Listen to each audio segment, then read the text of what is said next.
ja odande došao, tako? Tako sam išao.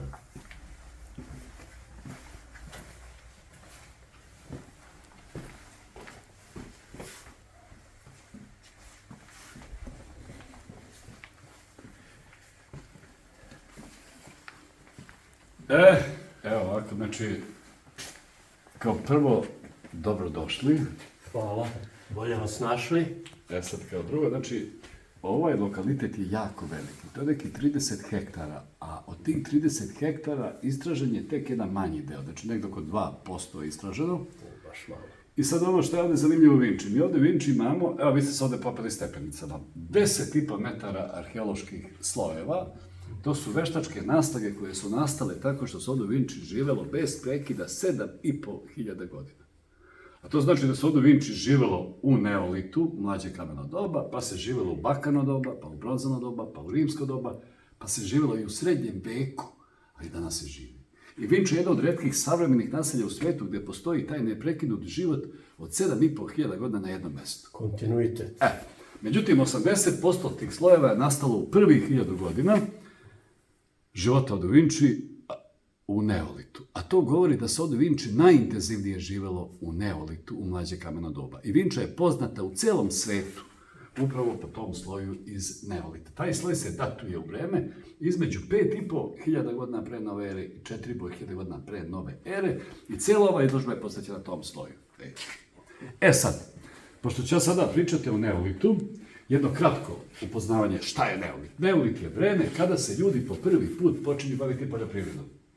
A to znači da se ljudi u neolitu pripitomili životinje, kultivisali žitarice, nisu više lovci, proizvode hranu, žive na jednom mjestu i kao posljedica života na jednom mjestu prave kuće. Poljoprivreda je u Evropi počela negdje oko 6200 pre nove ere, a anatomski moderni čovjek Homo sapiens se pojavio u Evropi pre 60.000 godina.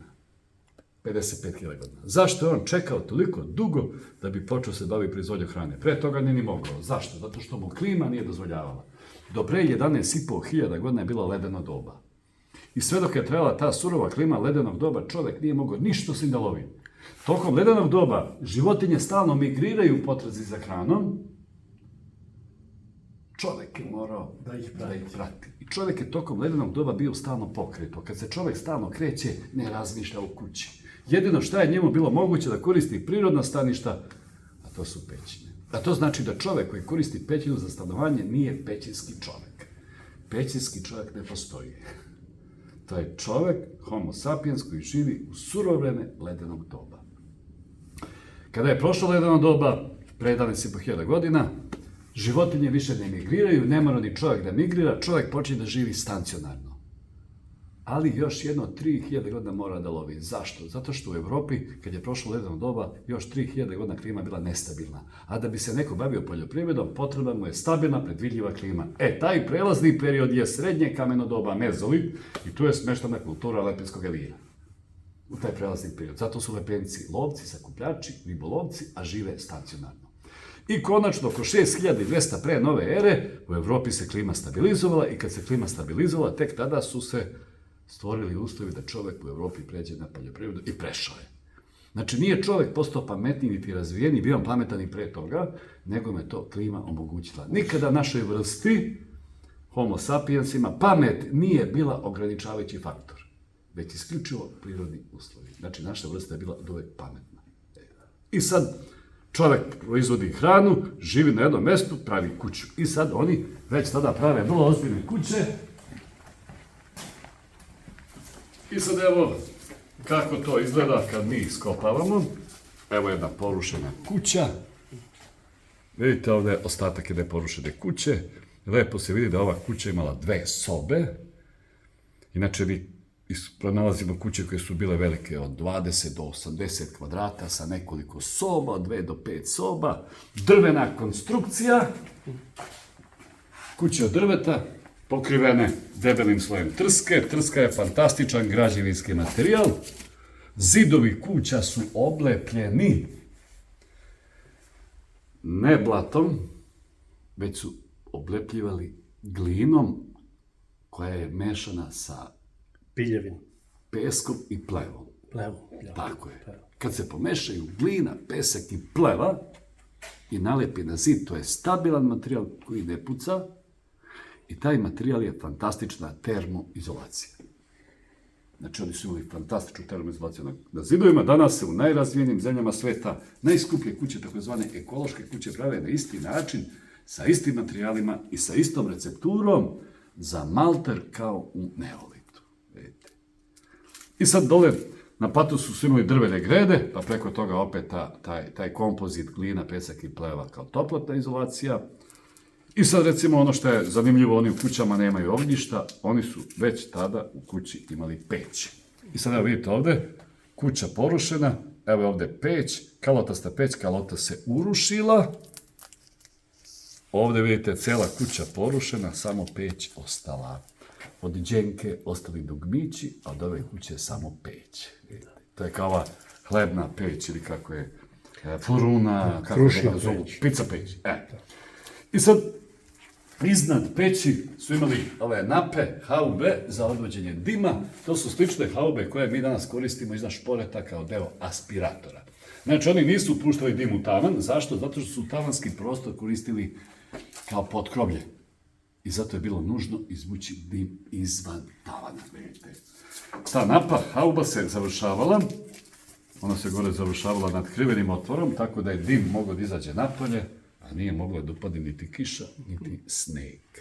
Peć je od istog materijala kao malter, glina, pesak i pleva. I kad se zagreje peć, ona akumuluje toplotu, a onda se toplota širi patosom, pošto su peć i patos od istog materijala. Znači, ljudi su u neolitu, zaista možemo reći, da ne preteramo, pravili savršene kuće koje su energetski bile vrlo efikasne. Energetska efikasnost je kad sa minimum energije dobiješ maksimum, a to znači da bi svaka njihova kuća po današnjem kriterijumu mogla da dobije onaj energetski pasoš. Sad ono što je zapravo malo zbunilo nauku, zbunila ih je ta arheološka činjenica da su ljudi u neolitu imali veću kulturu stanovanja nego u nekim kasnijim periodima. I zaista se vidi, arheološki se to lepo vidi, da nekako posle neolita dolazi do tog pada u kulturi stanovanja. Zašto? Vidjet ćemo na kraju priče. I sad pazite, ljudi u neolitu prave savršene kuće, lepo se ih hrane, postoji jedan stereotip da su se ljudi u neolitu počeli loše hraniti, to je normalno nije tačno, oni ne unose oni samo ugljene hidrate kroz ishranu, oni ne jedu samo žito, oni koriste i domaće životinje, i mlečne proizvode, malo divljači, puno ribe, znači kultivisane, imaju vrlo raznovrsnu izbalansiranu ishranu, a onda šta je zanimljivo, njihova veština, recimo keramika im je izuzetna, pazite, oni svi imaju toliko veliku veštinu, svi, da njima uopšte nisu bila potrebna ona tehnička pomagala. Njima ne treba grnčarski točak, ono vitlo, ne treba mu kalup. On je imao veštinu, i to su svi u to vreme imali tu veštinu, da su iz ruke mogli da modeluju savršeno pravilno posuđe, iz ruke. A onda su jedan broj ovih posuda glačali, polirali, pre pečenja, dok je to bilo još u glini. Zašto su to radili? Zašto su polirali? Polirali su da bi mogli da drže tečnost unutra, jer se poliranjem smanjuje poroznost. A to je priča o tehnologiji. Znači, oni apsolutno vladaju tehnologijom. Oni su rešili sve što je njima bilo važno, a ozbiljno se bave i dizajnom. Najlepši deo zbirke nije ovdje u Vinči, već u Narodnom muzeju. I sada vidite, oni, ako odete u Narodni muzej, vidjet ćete dekorativno posuđe iz Vinče. Vidite od ovih pehara na stopi do ovih posuda na 3 noge. Znači, oni već tada imaju 2 vrste posuđa za svaki dan i za posebne prilike, a to govori da oni imaju jako visoku kulturu življenja. I vidite da se ovi podaci nikako ne mogu uklopiti onu našu krajnje pogrešnu i stereotipnu predstavu o nekim nerazvijenim zajednicama iz kamenog doba, vidite. Sad, ovo naselje ovdje u Vinči nastaje negde sredinom neolita u jednom jako važnom trenutku. A to je bio trenutak kada su ljudi rešili jedan vrlo važan problem u poljoprivredi, a to je problem ispošćivanja zemlje. Odnosno, oni su počeli već tada da đubre ispošćenu zemlju, obradivu. I kad su ljudi počeli da đubre zemlju, nađubrena zemlja sada mnogo više rađa. I odjednom se pojavljuju veliki viškovi hrane. A sa pojavom viškova hrane, deo njih je prestao da se bavi poljoprivredom, deo njih je sada počeo se bavi preradom, a deo trgovinom. I tada se po prvi put pojavljuje zanimanje trgovaca. A ko je trgovac? Trgovac je neko ko trguje sa nečim što nije sam proizveo. Neko ko stalno putuje. I za tih dalekih putovanja donosi ono što ovdje nema, a tamo nosi ono što tamo nema ovdje ima. Kreće trgovina, a oni se našli na jednom fantastičnom mjestu. Oni su se našli na raskrsnici puteva. Znači, nema trgovine bez puteva, u to vreme su još uvijek normalno guste šume po Evropi, jedino kuda je bilo prohodno, u to vreme su bile doline reka. A vidite i sami na ovom prostoru se ovdje susreću reke sa svih strana. Vidite sami odakle god da krenete u to vreme, vi ste nekako morali proći kroz ovaj prostor. Zahvaljujući toj izuzetnoj poziciji, Vinča postaje vrlo brzo jedan veliki trgovački, ekonomski i kulturni centar tadašnje Evrope. 1000 godina je Vinča bila taj važan centar Evrope, a svih 1000 godina je Vinča bila centar tehnološki najrazvijenije kulture iz tog vremena, koji smo mi po Vinči nazvali vinčarska kultura. Kao što vidite na ovoj karti, to je obuhvatilo jako veliki prostor. Vidite negdje od Transilvanije gore na severu, pa sve negdje do Skopske Kotline na jugu, od reke Bosne na zapadu, pa negdje vamo do Sofijskog polja na istoku. Pronašli smo oko 800 drugih lokaliteta na kojima smo iskopali arheološki materijal koji je stilski identičan s ovim od Vinči. A da li se može reći da to nije samo kultura, već i civilizacija? Tako je, može. Sad ću reći poslije zašto. Sad svuda okolo njih u to vreme žive neki drugi. Mi smo pronašli na tim okolnim prostorima lokalitete sa materijalom koji je iz tog vremena, ali je on stilski malo drugačiji. A to znači da svuda okolo njih žive neki drugi, sa tim drugim oni žive u dobrosusedskim odnosima, sa svima njima trguju i sarađuju, a oni su bili samo tehnološki vodeća kultura u Evropi. I sad je zanimljivo da oni kao tehnološki najnaprednija kultura svog vremena su u srede neolita počeli da tope bakar. I to je najranija metalurgija u Evropi, među najranijim u cijelom svetu. Oni tope bakar, a pazite, još uvijek nije bakarno doba. Zašto nije bakarno doba, a pojavlja se bakar? Zato što se u to vreme od bakra vrlo retko prave alati. Ima alat u to vreme, ali se vrlo retko pojavljuju. U to vreme se od bakra uglavnom pravio nakit. Znači, nije bakarno doba, ali je zato vinčarska kultura sa tim novim otkrićem omogućila dolazak novog doba, metalnog doba, i zato vinčarska kultura ima taj svetski planetarni značaj. Oni su začetnici metalurgije. Znači, sad, na cijelom ovom prostoru pronađeni su predmeti koji su stilski isti, a radili smo hemijske analize nekih tih predmeta i rezultati govore da je većina tih predmeta, samo izvolite. Poštovanje da platimo kartu. Posle ćemo, samo uđite. I sad. Janković beše, tako? Tako je. Drago mi je, svako dobro. Aleksandar Kitanović. Dobar dan, dobrodošli. Dragan. I sad pazite, evo samo se priključite. Poštovanje Aleksandar Kitanović. Znači, na cijelom ovom prostoru pronađeni su predmeti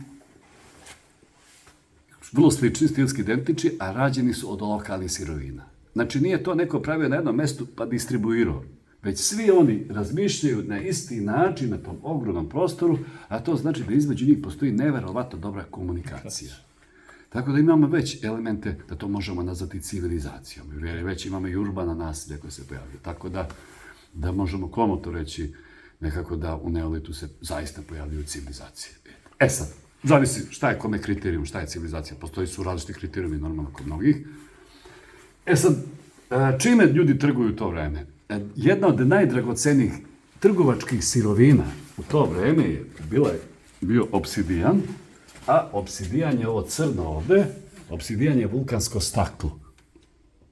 Sad, što je taj obsidijan bio toliko dragocen, a bio je u to vreme? Zato što ima jednu izuzetnu osobinu. Kada se lomi, okresuje, odvaljuju se tanki listići koji su oštri kao skalpel. Zanimljivo je da se negdje do skora u hirurgiji su korišćeni skalpeli od obsidijana za operacije srca. To je toliko oštro da nema ožiljka. Šta ljudi u neolitu rade sa skalpelima? Oni uzmu recimo jedan drveni štap, nekad kraći, nekad duži, naprave procep, umeću skalpel do skalpela, zalepe smolom, smola to učvrsti. I oni su tako dobijali ekstremno oštra sečiva sa kojim su mogli da se briju, a sa ovim dužim nešto mnogo važnije od brijanja, s ovim dužim su mogli da kose travu. Zbog košenja trave je to bilo dragoceno. Da se neko brije, može i ne mora, ali da kosi travu, ako ima domaće životinje, eto mora. A svi mi koji smo kosili, ja sam kosio pa znam, trava se može kositi isključivo sa nečim što je ekstremno oštro. Znači svima treba obsidijan, svima. Životno je važan, a njega je bilo samo na 3 mesta u Evropi, sa njim se trgovalo. Sicilija, Milos u Grčkoj, ostrvo i gore u srednjoj Evropi na Karpatima. I šta se dešava? Trgovci iz Vinče, dolinom rijeke Tise, odlaze gore do Karpata i u velikoj količini donose ovdje obsidijan. Svi ovi okolo ne idu na Karpate. Zašto? Zato što je svima njima bilo mnogo jednostavnije i lakše da ga nabave u Vinči, jer je Vinča bila na glavnom putu na raskrsnici. I Vinča postaje jedan od najvećih centara za trgovinu obsidijana. Eto razlog zašto mnogi žele u Vinču da nabave nešto što svima treba. A ovi iz Vinče su trgovali sa drugim strateškim sirovinama. Oni su iz današnje Tuzle, a u Tuzli je rudnik soli. Dolinom rijeke Bosne i Save ovdje dopremali velike količine soli i sa tom solju dalje trgovali. A znamo koliko je sol važna. Nije sol važna samo kao začin. Sol je izuzetno važna za metabolizam i ljudi i životinja. I domaće životinje moraš da daješ sol. A sol je važna i za konzerviranje viškova hrane, kojih u to vreme ima sve više i više. Sad ovi iz Vinče trguju solju, strateška sirovina. Trguju obsidijanom, strateška sirovina. A imaju svoje lokalne proizvode koji su u to vreme bili jako traženi. I ne samo u to vreme, nego u svim kasnim vremenima. Ovi iz Vinče proizvode boje. Inak, oni su na Avali imali jednu rudu koja se zove cinabarit. Žrnovo. I tu su rudu mleli, drobili i dobijali pigment, one prelepe cinobrt crvene boje, a pigment crvene boje je bio u svim vremenima jako skup i jako tražen. I evo, setimo se, 1000 godina posle Vinče, svi oni koji su bili uspešni trgovali su crvenom bojom od Feničana pa do Venecije. Vidite. Naval ima malahita, oksid bakra, on je zelen. Naval ima azurit, azurit je plav. Naval ima okera. I sad vidite šta ovi iz Vinče imaju. Imaju nešto što drugi nemaju i imaju nešto što svi drugi hoće da imaju. I normalno cveta trgovina i Vinča vrlo brzo postaje jedna velika urbana neolitska metropola. Po nekim procenama ovdje u Vinči živilo negdje oko 3000 ljudi, što je za to vreme fantastično puno. Pazite, u jednom vrlo urbanom i uređenom naselju. E sad, možemo da vidimo i ovo ostalo. Znači, ljudi su u neolitu zaista apsolutno vladali tehnologijom. Imamo dokaze da su oni do te mere vladali tehnologijom da su, evo vidite, ovo je jedan kameni čekić izrađen od vrlo tvrdog kamena, a oni su već tada ovladali tehnologije da su mogli da vrlo precizno probuše čekić kameni. I sad kako probušiti i najtvrđi kamen bez vidija burgije, struje i metala? Ovdje smo imali sreće, neko bušio i na našu sreću iz nekog razloga nije završio posao do kraja. I baš zato što nije završio, on je nama otkrio tu veliku tajnu. Ovdje se vidi da je ovo bušeno sa nekom cevkom, vidite. Znači, cev koja ima tanke zidove. Šta je on u to vreme imao cevasto na raspolaganju? Imao je kost, rog, trsku i zovu, je li tako? Kost ne može, rog ne može, vidjet ćemo zašto. Ostaju zova i trska. Ali i zova i trska su meki, je li tako? Ali mi imamo posla sa genijalcima, je li tako? Oni su tu cev punili oštrim kvarcnim peskom. U pesku je, što bi mi nazvali, caka. I smislili su jedan jednostavan mehanizam, ali genijalno smišljen, a genijalnost je upravo u jednostavnosti. Rotacioni luk, cev puna oštrog kvarcnog peska i kad se jako povlači luk, cev se okreće velikom brzinom, cev vrši trenje na pesak, pesak je oštar, pesak je abraziv, pesak buši kamen, a cev je tu samo da vrši trenje i da nosi pesak. I to se poliva vodom. Da li je to genijalno? Apsolutno. Šta nam ovo govori? Od kada se pojavio Homo sapiens, on je bio genije. I kad je koristio pećinu za stanovanje, bio je genije. Preživeo je ledeno doba. 100.000 godina je trebalo samo na poslednje ledeno doba. 100.000 godina. Mnogo je 100 godina za homo sapiensa, jer homo sapiens je fizički totalno inferioran u prirodi.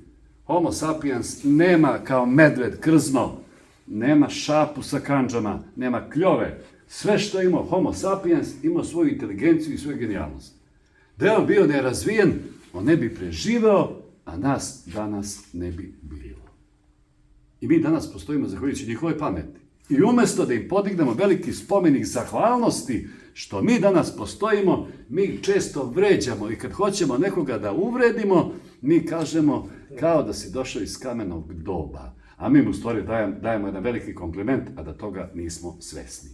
Reći nekom da je iz kamenog doba znači da je taj jako pametan, da je taj genij. I sad evo vidite koliko su to ozbiljni ljudi. Oni kad nešto osmisle, to više ne mora da se menja. Pogledajte dizajn udice za pecanje. Pa odmah su ga napravili savršenim dizajnom da ga mi nismo menjali. Evo 8000 godina ništa nismo morali da intervenišemo tu po pitanju dizajna. Samo smo menjali šta? Materijale. Vidite. I sad, evo recimo, igla za šivenje koštana. Igla namerno je kriva, ova igla. Zašto je kriva? Kad se šije koža, lakše je kad je igla kriva. Zato su hiruške igle krive i one obućarske i one tapetarske. Iz istog razloga. A našli smo klasične, one prave igle. Ušice igala su do te mere uske da se kroz ove ušice može provući samo tanak konac. Evo dakle njima tanak konac. Pazite, genijalce. Oni su već tada smislili tehnologiju kako da od jedne biljke koja se zove lan naprave konac. Ne raste lan u koncima pa ga ubereš. Nego su oni morali da osmisle složenu tehnologiju da bi od lana napravili konac. To je niz složenih radnji koje treba povezati. Znači oni već imaju to naučno promišljanje. Oni, možemo komotno reći, se ozbiljno bave primjenjenom naukom. Znači nije nauka od juče. Nauka postoji od kad postoji homo sapiens. Sve ovo što su oni smislili je proizvod nauke, primjenjene nauke.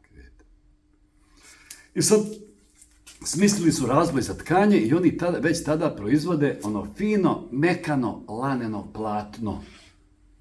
I oni već tada na svojim krevetima mogu da imaju one fine, mekane, lanene čašape, pokrivače i odeću. Normalno da imamo dokaze za sve ovo. Našli smo veliku količinu ugljenisanih semenki lana u njihovim kućama, a našli smo i otiske tkanina. Neko je pravio sud od gline i dok je taj sud bio frišak u glini, neko ga je samo odložio na tkaninu da se osuši. I tako je na dnu posude ostao otisak tkanine. Pronašli smo na stotine i stotine otisaka, dali to na ekspertizu. Ekspertiza pokazala fino tkanje sa vrlo tankim koncem. A imamo jako puno podataka o njihovoj odeći. Tako da mi danas možemo da rekonstruišemo do detalja njihovu modu odevanja. I ono što je mnoge zbunilo, ova naša savremena moda odevanja se vrlo malo ili skoro nimalo razlikuje od njihove mode odevanja. I sad imamo dokaze za to normalno. I sad evo da vidite kako smo mi saznali kakva je njihova moda odevanja. Pronašli smo veliki broj keramičkih statueta figurina na kojima se vidi prikaz odeće. I sada vidite, na ovoj figurini je prikazana jedna dama, vrlo elegantno obučena.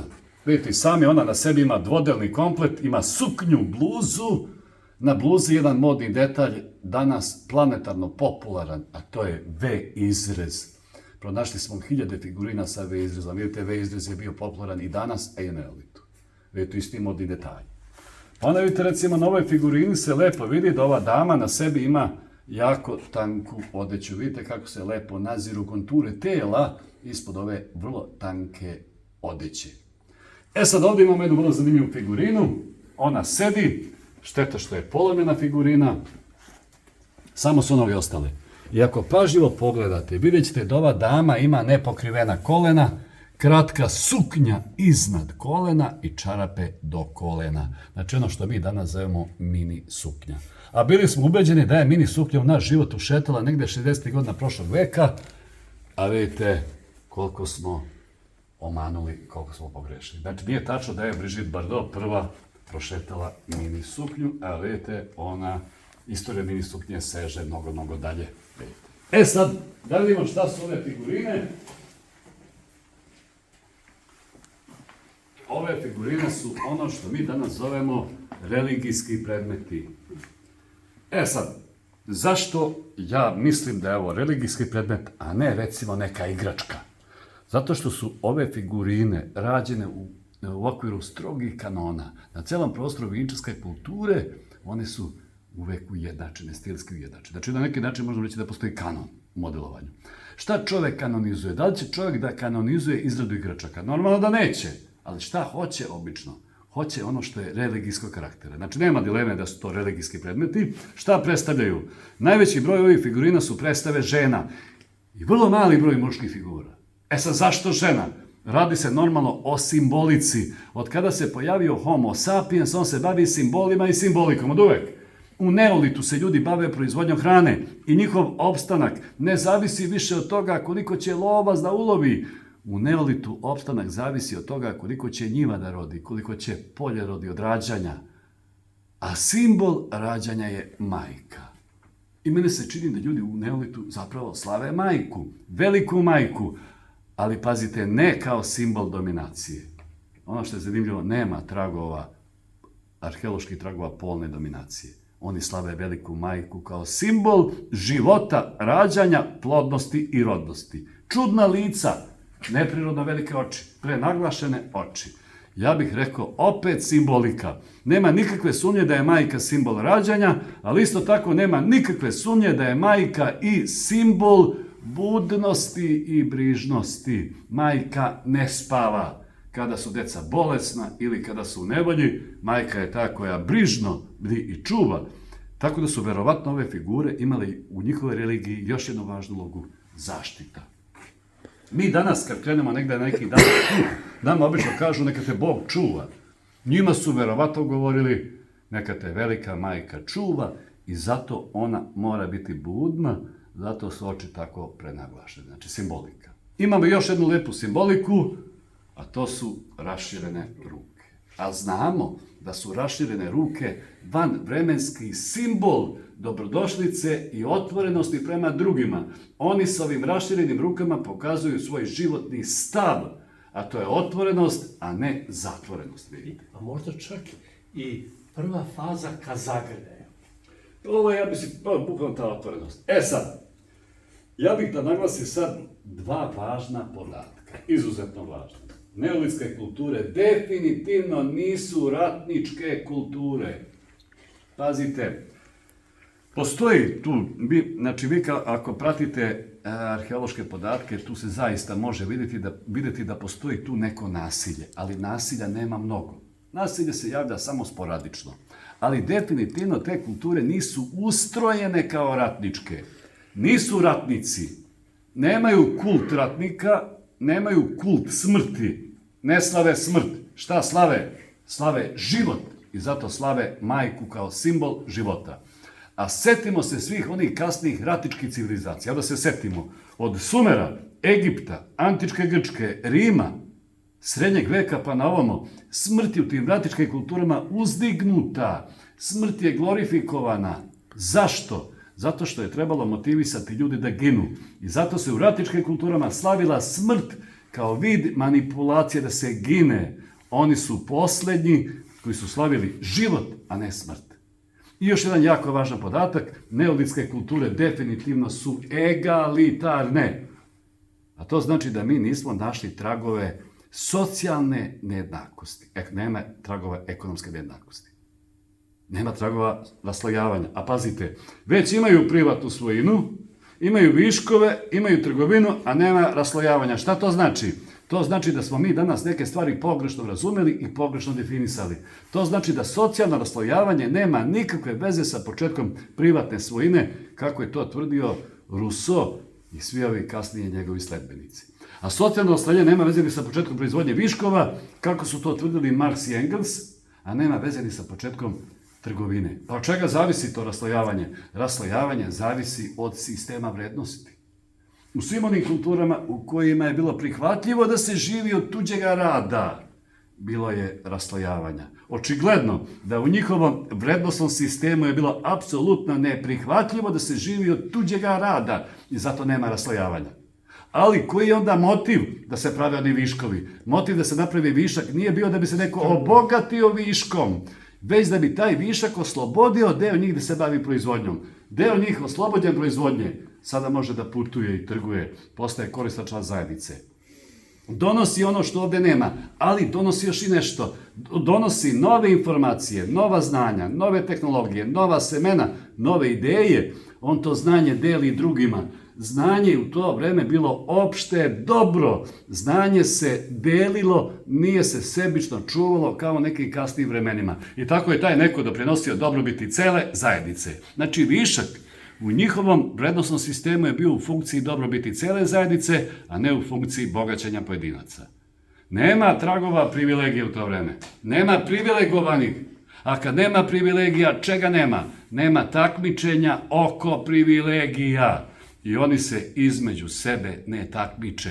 Šta je alternativa takmičenju? Saradnja. A šta to znači? To znači da je u biti naše vrste saradnja, a ne takmičenje. To znači da je nama takmičenje nametnuto. Mi nismo takmičarska vrsta. Nama je takmičenje nametnuto. Kad nam je takmičenje nametnuto? Pa kad su kasnije nametnute privilegije.